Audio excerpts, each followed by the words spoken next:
마스크 착용 의무 없이 맞게 되는 올 겨울, 독감과 코로나19 혹은 또 다른 전염병들이 유행하지 않을까 하는 우려가 남아 있습니다. 네, 관련 이야기를 KMI 한국의학연구소 신상엽 수석 상임연구위원과 함께 이야기 나눠보겠습니다.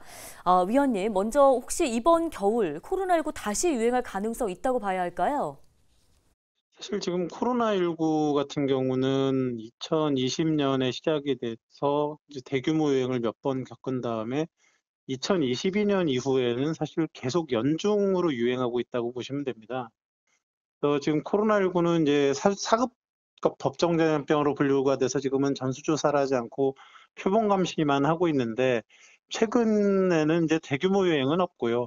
근데 작은 봉우리를 만드는 하루에 한 3에서 5만 정도 확진자 수 규모의 유행은 계속되고 있다고 보거든요. 근데 이제 겨울철에 이제 대규모 유행 가능성이 있어서 그걸 좀 막기 위해서는 백신 접종이 매우 중요한데, 지금 고위험군 중심 그 65세 이상의 그 23, 24절기 코로나19 백신 접종률이 30%를 조금 넘는 수준입니다. 그리고 젊은 분들 같은 경우는 사실 접종을 거의 안 하시는 걸로 확인이 되고 있거든요. 그런데 이제 이 코로나19 백신이든 아니면 자연 감염에 의한 면역이든 효과가 한 4에서 6개월 정도밖에 가지 않고, 면역이 감소되면 이제 어김없이 뭐 그 규모는 모르겠지만 크고 작은 유행이 나타날 수밖에 없기 때문에 올겨울에도 한 차례 유행이 지나가게 될 것으로 예측이 됩니다. 네, 코로나19 말고도 독감을 포함한 다른 전염병들도 마스크를 끼지 않으면 확산될 가능성이 있을 것 같은데요. 어떤 우려들 남아 있을까요? 2020년부터 2022년 가을까지는 사실 우리나라의 코로나19를 제외하고는 뭐 독감이나 다른 호흡기 감염병 유행이 나타나질 않았었습니다.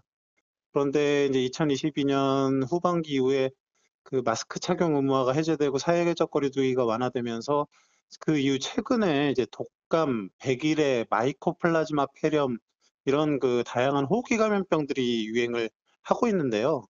이 중 독감 같은 경우는 그런 보통 그 외래 의심 환자 1000명당 6.5명이 나오면 그 유행주의보가 발표가 되는데, 지금 뭐 유행 기준의 5배가 넘는 큰 규모의 독감이 이제 유행을 하고 있는 그런 상황이고요.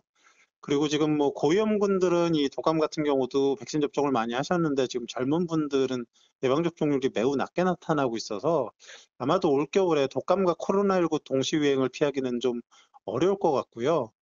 그리고 좀 중국에서는 이제 마이코플라즈마 폐렴이 유행하는 것으로 이미 알려졌었는데, 지금 국내에서도 최근 들어서 그 폐렴 환자 중에 마이코플라즈마 특히 소아 중심으로 증가를 하고 있는 상황이고, 또 소아 중심으로 과거에 또 유행을 하지 않았던 백일에도 환자가 또 증가를 하고 있습니다.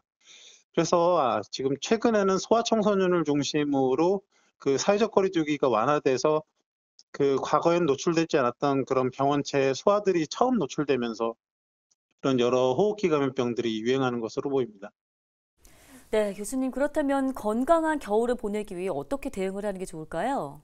지금 올겨울에는 뭐 독감, 코로나19, 마이코플라즈마 폐렴, 백일해 이런 호흡기 감염병도 있지만, 또 이제 노로바이러스 장염 같은 그런 장염들도 유행할 가능성이 좀 높습니다. 그런데 이 모든 것들이 사실 가장 기본적인 그런 방역 수칙을 지켜주시는 게 제일 중요하거든요. 그래서 백신 접종이 가능한 경우는 백신 접종 해주시고, 평소에 마스크 착용하고 손 씻기하고 또 뭐 호흡기 증상이 있는 분들은 기침 제조를 지켜주시고, 이런 것들을 잘 지켜주신다 그러면 또 이렇게 잘 넘어갈 수 있을 것이라고 생각을 합니다. 네, 도움 말씀 잘 들었습니다.